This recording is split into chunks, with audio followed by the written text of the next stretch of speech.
What is up, YouTube? It's your boy, Big Boy Snatch on TV, aka Wakanda Snatch One, because I got playing around. As you can tell by the title, the thumbnail in the video, this is my AEW Dynamite review on highlights. So if you got some news to the channel, make sure you guys please watch the entire video from all the way from the beginning or towards the end. If you are new to the channel, make sure you guys subscribe to my channel for more wrestling content before the end of May, because I'm on the road to 11K. Follow all my social media down below in the description, and go check out my WWE NXT Revenge review and highlights, and also go check out my WWE Raw review and highlights as well. Without further ado, let's get started. Now, AEW Dynamite was a pretty good show for what it was. AEW Dynamite was live from Portland, Oregon Veterans Memorial Coliseum. It's Wednesday, my dudes. You know what that means. We kick things off with a video package looking back at last week and the journey to Darby Allin becoming the new AEW World Champion. From there, we head to ringside to hear from the new champion, or maybe not bother, because here comes MJF. He makes a beeline for the ring with a mic, running down Darby Allin for what he calls the Seattle Screwjob. He points out that he wasn't ready after an all-out war with Kenny Omega at Dynasty, before calling the fans dumb, among other things, for thinking Darby Allin could beat him at a minute 100%. He then hypes himself.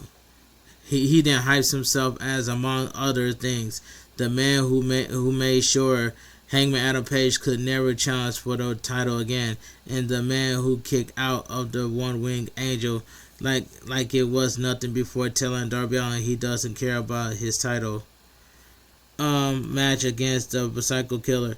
If Darby has an ounce of dignity, he'll give MJF a rematch. Out instead is Kevin Knight in the TNT Championship, smirking at the former world champion as he heads to the ring. He calls MJF whining, among other things, which gets a chant for well, little from the Portland crowd.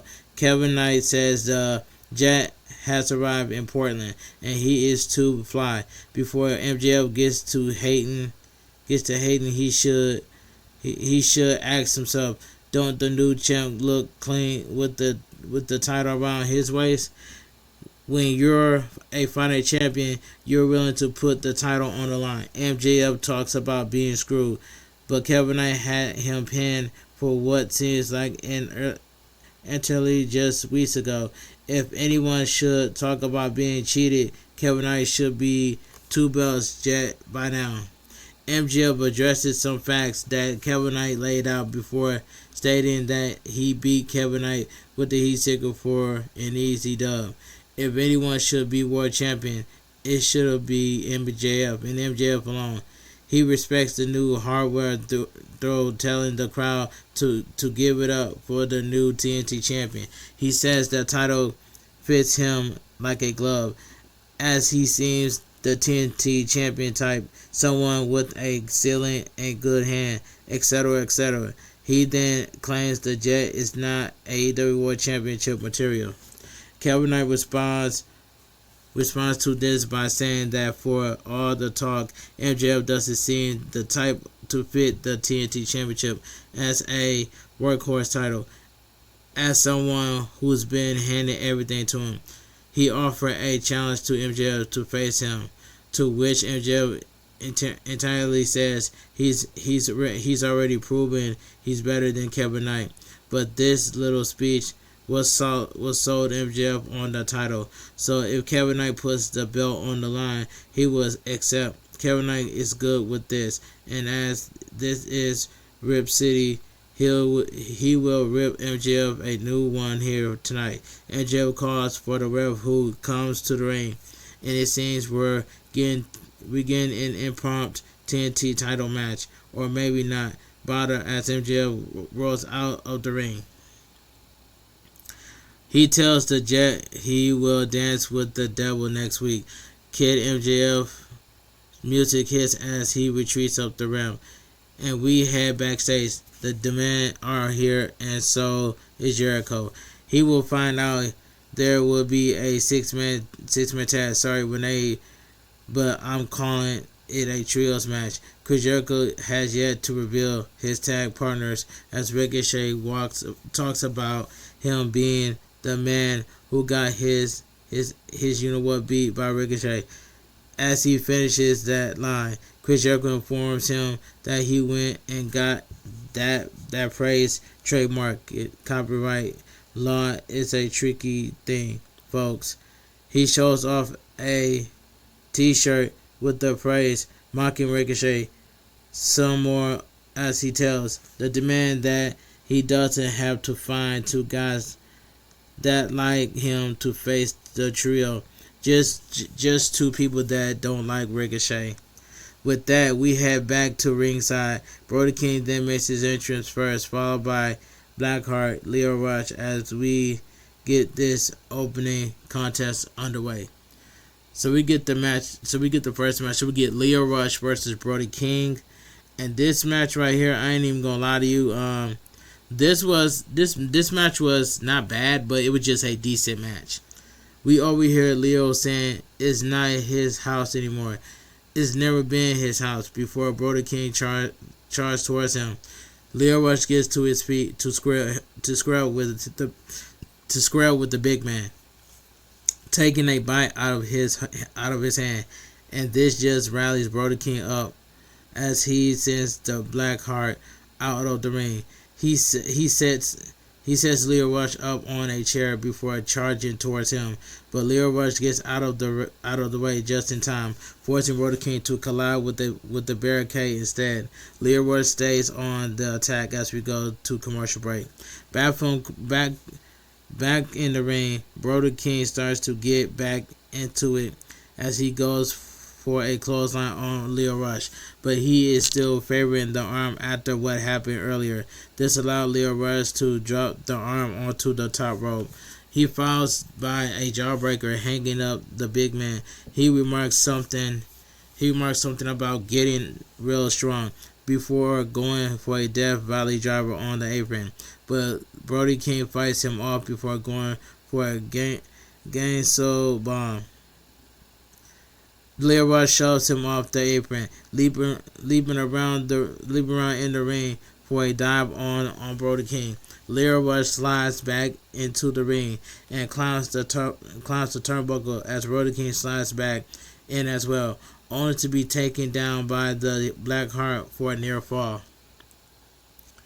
Brody King gets back into it, dropping Leo Rush down hard, and follows with a Gainsaw bomb for the win. The winner of the match by pinfall, Brody King. This was a decent match for what it was. Brody King doesn't celebrate for long, getting a mic to say that he's keeping an eye out on the world title match and looking for his shot, regardless of who comes out as champion. He also tells Darby Allin that he's proud of him, but not proud enough not to bring the violence if he's the one to face. Backstage, we hear from Tommaso Ciampa ahead of the main event. He addresses all things people have told him. Told him he is not saying he's not big enough or strong enough or championship material. Before stating what he is, he wraps up by saying, we never seen anyone more prepared that Ciampa is tonight, and to ask Darby Allin if he wants this more than Ciampa needs it. He walks off and we go to commercial break. So we go to commercial break. Backstage, we hear from Adam Copeland, who offers a case as to why he and Case deserves one last shot at the AEW World Tag Team Championships. He makes the challenge for a New York street fight at Double or Nothing, offering an additional stipulation: if FTR beats them, Cope and Cage will return as a team. He thinks the champ will consider that a good idea. With that, we head back to ringside, where Hikaru Shida makes her entrance for our next match. We get inset promo from Hikaru Shida about showcasing showcasing the Japanese style against Mina Shakara, who makes her way out to get this match underway. So we get Mina Shakara versus Hikaru Shida. And this match right here, I ain't even gonna lie to you, this was a good match right here. Mina Shakara gets a side headlock on Hikaru Shida, who hits the ropes to break free. Mina Shakara blocks an arm drag by Hikaru Shida, sending her to the ropes for some forearms until Hikaru Shida grabs her by the hair to send Mina Shakara to the mat. Mina Shakara falls in kind before they reach in pass with a double drop kick and a stare down. Mina Shakara mocks Hikaru Shida with a pose before dodging a kick, bringing the former Women's World Champion to the corner before taking her to the mat with a sling blade. She lands some mounted punches and goes for a cover, but Hikaru Shida counters for a near fall. Mina Shakara sends her to the ropes, but takes a clothesline by Hikaru Shida as we go to commercial break. Back in the ring, Mina Shakara starts to build up momentum as she takes Hikaru Shida down before landing a tornado for a 2 count. She continues to go to work on Hikaru Shida, focusing on the leg before going for a figure 4 leg lock. Hikaru Shida fights it off, but takes a few shots to the knee before heading out of the ring. Mina Shakara follow her out, targeting the leg for more damage, only to be caught with the head scissor, sending her into the ring steps. She holds Mina Shakara up onto the apron with Mina Shakara trying to fight out before being dropped with a meteor on the hardest part of the ring. She brings Mina Shakara back into the ring, favoring her knee before going up top for another meteor followed by a big kick, but it's only good for 2. Mina Shakara starts fighting back, sending Hikaru Shida away before they trade offense. Hurricane rattles Hikaru Shida enough for a missile drop kick by Mina Shakara, who goes up for a sling blade. Mina Shakara with the cover for a near fall, and she immediately transitions into a figure 4 leg lock. But Hikaru Shida rolls her over to the ropes, forcing a break. Mina Shakara gets into it with the ref, which allows Hikaru Shida a chance to go for a candlestick. Mina Shakara catches her and pulls it away, only to deal with Chris Statlander on the apron, and with the ref distracted checking on Hikaru Shida, Chris Statlander lands a kendo shot on Mina Shakara before Hikaru Shida takes her down with the Falcon Arrow for the win. The winner of the match by pinfall, Hikaru Shida. This was a good match between Mina Shakara and Hikaru Shida. This was a good match for what it was. Hikaru Shida and Chris Statlander celebrate as we get a look at Kazuchika Okada will defend the AEW International Championship against Konosuke Takeshita at Double or Nothing. Okada says Konosuke Takeshita is still just a boy and he will regret challenging the Rainmaker for the title. You know what? When it comes to Konosuke Takeshita got that dog in him, and that's all I gotta say. So we go to commercial break. We get some hype for the upcoming playoff Palooza edition of Collision before heading to ringside, where Will Ospreay makes his entrance for our next match. Mark Davis makes his way out next, and then in this battle between former United Empire teammates gets underway. So we get Will Ospreay versus Mark Davis. This was a good match, man. When it comes to Will Ospreay got that dog in him too. So this was a good match. Mark Davis gets the jump on Will Ospreay, sending him out of the ring for some more damage before Will Ospreay fights back. He sends Mark Davis out of the ring with a drop kick, but Mark Davis blocks a dive. Will Ospreay turns it around by sending Mark Davis into the ring steps, before landing a flying head scissors to force him down to the floor. He brings Mark Davis back into the ring for a springboard elbow, but is only good for a 2 count. Will Ospreay struggling a little, and this allows Mark Davis to send him over the top rope and into the floor. Mark Davis follows him out, landing some knee strikes to the chest as the fight heads towards the stage. Will Ospreay blocks a powerbomb attempt, leading to a big senton off the stage, sending Mark Davis to the floor as we go to commercial break. Back from commercial break, Mark Davis regains control in the corner with a neck breaker before Will Ospreay fights out of the pile driver attempt. Sending his old friend to the corner, he takes Mark Davis down hard for a near fall before Mark Davis blocks a hidden blade to pop Will Ospreay up on the ropes. He drops Will Ospreay on the mat for a 2 count of his own and holds Will Ospreay up, but Will Ospreay is back on his feet and lands a thirst kick. Mark Davis hits the ropes, but runs into a Spanish fly that gets Will Ospreay a near 2 count before Mark Davis kicks out. Both men are up and trading offense until Mark Davis counters with the Oscutter into a back body driver not once but twice. Will Ospreay tries to escape to the ropes, but is brought back in with another suplex by Mark Davis, who follows up with an insecurity and hits the ropes and runs into a hidden blade covered by Will Ospreay, but only gets a 2 count. Mark Davis blocks another hidden blade for a clothesline and lands a nasty looking power driver for the cover, only for Will Ospreay to get his boot on the bottom rope to break the pin. Don Callis is beside himself as he argues with the referee about this. Will Ospreay tries to get back up, but Mark Davis catches him with a power driver onto the apron. The referee holds back Mark Davis after Will Ospreay drops to the floor. In a medic, it calls to check in on Will Ospreay as the referee instructs Mark Davis to get back in the ring. Will Ospreay keeps telling Doc Samson to let them get up, crawling to the ring apron as Mark Davis is getting more and more upset. Referee talks to Samson, who gave him the word that Will Ospreay cannot continue, and the ref calls for the bell. We get the official word, Justin Roberts, that our winner here is Mark Davis. You know what I'm saying? Don't get me wrong, but it is what it is.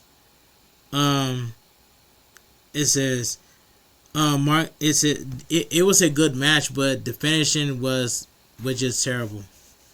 Mark Davis is a bit of a sore winner here as he grabs Will Ospreay from the apron, looking to break him with another power driver until Maria Shafir, John Moxley, and the rest of the Death Riders come out to talk him down short of. They mostly just stare him down as Don Callis tells Mark Davis to get out of the ring, and Mark Davis obliges. He regroups with Don Callis on the ramp as the Death Riders pull Will Ospreay out of the ring, holding him up as they take him through the crowd away from ringside as we left to simply go to commercial. So we go to commercial break.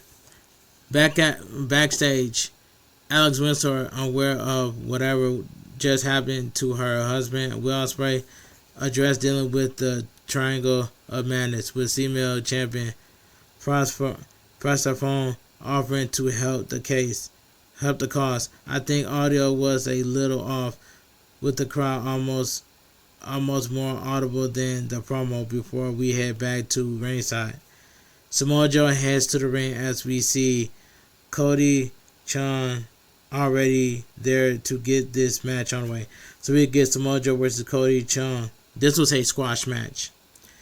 Samoa Joe immediately goes to work on Cody Chun, sending him to the corner for a muscle buster, but Cody Chun goes after his eye to fight back. He goes for a crossbody on Samoa Joe, who says absolutely not as he walks away. He sends Cody Chun back to the corner, connecting with the muscle buster for the win. The winner by pinfall, Samoa Joe. This was a squash match, what it was. Samoa Joe celebrates briefly before heading back up the ramp, joining Hook, who is given a round of applause for his return. With that, we cut to a video package highlighting Darby Allin, head of our main event for the AEW World Championship. So we go to commercial break. Backstage, we found out who Chris Jericho has recruited to team with him against the Demand. With the Hurt Syndicate stepping out of his locker room, MVP says, "With them, it's never personal. It's just business." We head back to ringside for the arrival of Darby Allin as our new AEW World Champion makes his way out to a big pop from the crowd, entering the ring, soaking in the audacity of the crowd before talking about Portland being where his first match took place. He admits that this could all come to an end as quickly as Tommaso Ciampa comes out later tonight, before talking about the people he's made proud before this 15-minute ride could end. He is interrupted by MJF, who tells Darby Allin he doesn't deserve it. He demands Darby Allin to give him back his title right now, but it's denied. He demands a rematch right now, and Darby denies that as well, before saying he's not facing MJF until he can put something on the line, because unlike MJF, everyone else in the back deserves a shot at the title. Darby Allin will put his body on the line every week, and it starts with Tommaso Ciampa. Tommaso Ciampa makes his entrance only to be confronted by MJF on the ramp. He breaks the tensions with a kiss on the cheek before heading to the ring, and we get introductions for both men before this main event gets underway. So we get the main event of the evening. So we get the AEW World Championship match. Darby Allin defense against Tommaso Ciampa. And this main event right here, I ain't even gonna lie to you, this was a fantastic main event for what it was. The two go at it right from the start, trading offense from the corner before Darby Allin looks for an early coffin drop. Ciampa rolls out of the ring, but is caught with a coffin drop to the floor by the champion instead. Tommaso Ciampa managed to get back into the ring, but Darby Allin feints off an attack on the apron before the challenger sends him crashing into the announcer desk, into the barricade, before we go to commercial break. Tommaso Ciampa still in control as we come back, and he stomps at Darby Allin under the apron before catapulting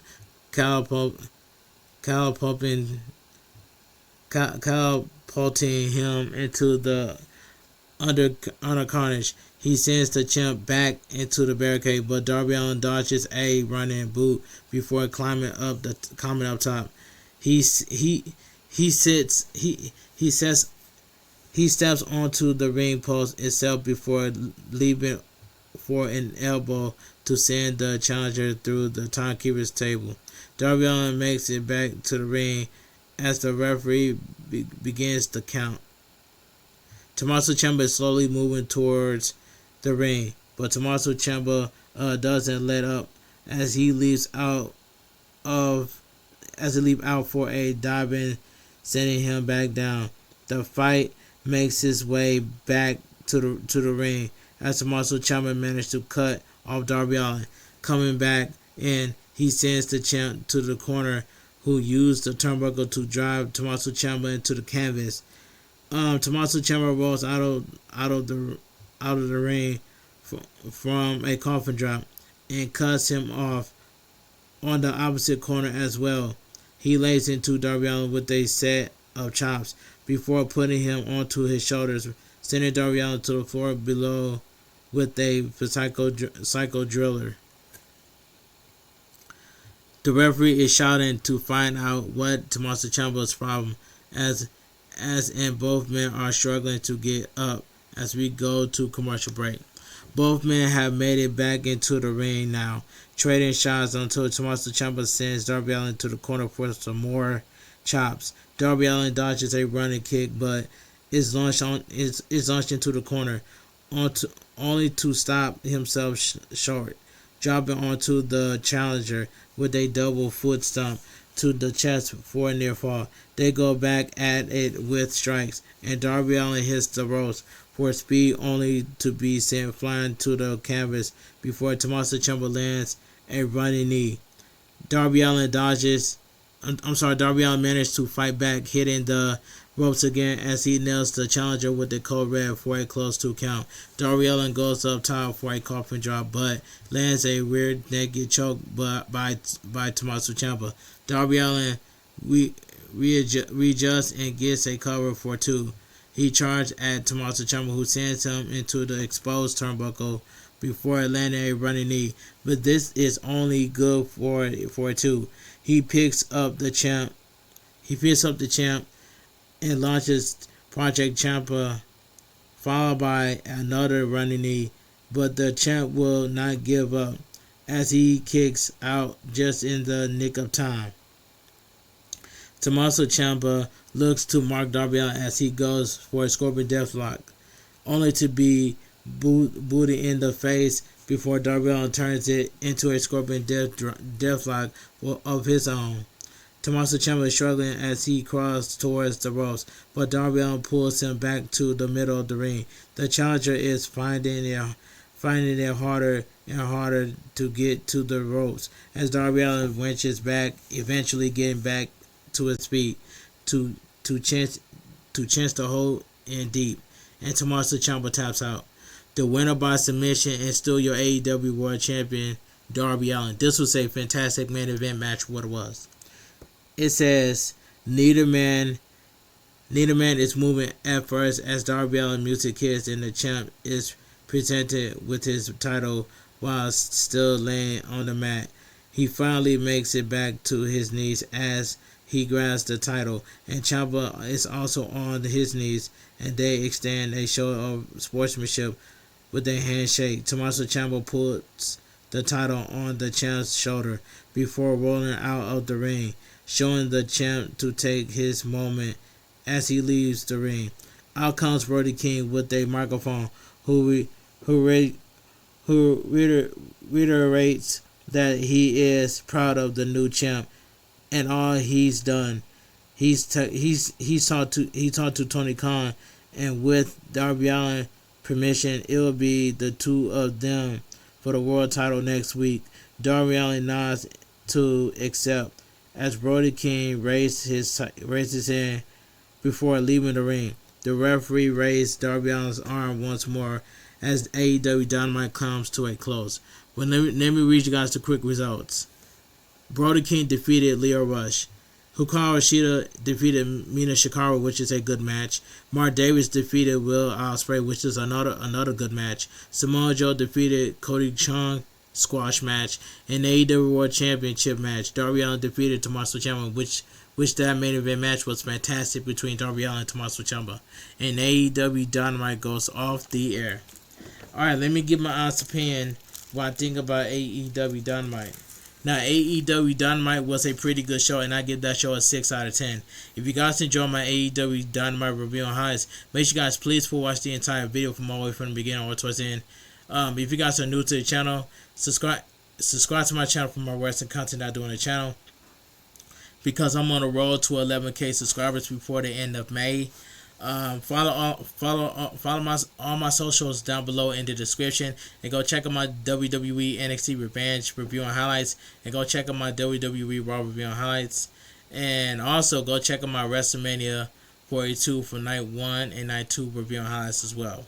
But anyway, I want you guys to have a great night. Stay safe and always stay positive. Kept your crew, kept your kings, kept your club. Too sweet. I'm out of here. Gang. Mwah. Bang. Too sweet. Gang. And I will go live on Twitch for some WWE 2K26 for Universal as well. But anyway, I want you guys to have a great night. Stay safe and always stay positive. And I will see you guys in my brand new world premiere for my AEW Dynamite review and highlights. But help me get to 11K subscribers before the end of May, because I deserve way more subscribers, because I've been putting in a lot of work into my content on YouTube. and I deserve way more subscribers because I've been working so hard to get where I am today. I'm always telling the truth and nothing but the truth, and speak the truth about real professional wrestling, and that's all I gotta say from here. But anyway, I'm about to go edit this video, and I'm going to I'm going to edit my video and then set it as world premiere at around 5:00 a.m. on YouTube. So make sure you like the video, share the video, and tell your friends and family about my YouTube channel, because I deserve way more subscribers, because I am a hardworking person, and I am a cool person that just spread nothing but love and positivity. That's all I gotta say. But anyway, I want you guys to have a great Thursday, great night. Stay safe and always stay positive. And I will see you guys live on Twitch for some WWE 2K26, because I'm trying to have everybody in my chat live on Twitch for some WWE 2K26 in my universe mode. But anyway, I don't want to waste no valuable time. Enough of me yapping. So stay too sweet. I'm out of here. Gang. Mwah. Bang. Too sweet. Gang.